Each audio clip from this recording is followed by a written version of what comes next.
Commands in English are sentences that tell someone to do something. They are direct, clear, and usually start with the base form of a verb.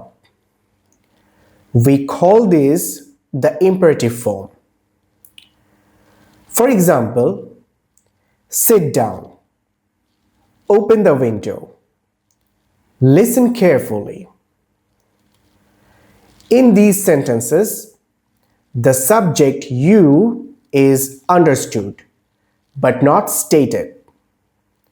When you say sit down, it means you sit down.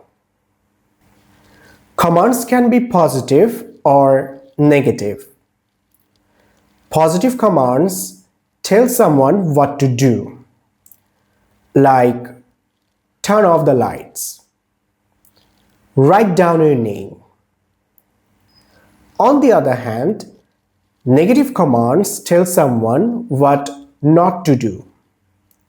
We form them by adding do not or don't before the verb, like don't touch that, do not enter. Commands aren't always about giving orders. They are also used for instructions, such as mix the flour and sugar. Advice, such as take an umbrella, it might rain.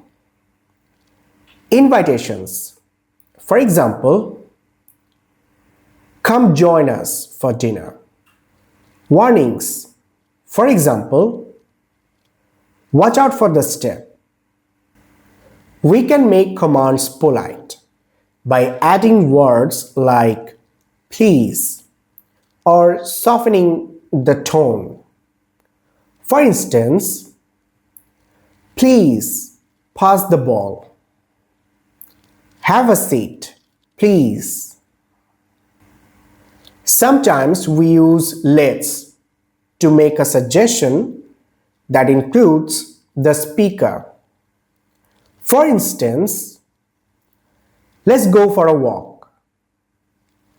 Let's start the meeting. Commands often end with a period, but they can also end with an exclamation mark to show urgency or strong emotion. For example, stop, help me.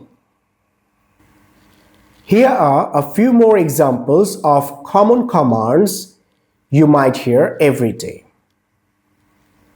Be quiet, pay attention, stand still, mind the gap, try again, hold on.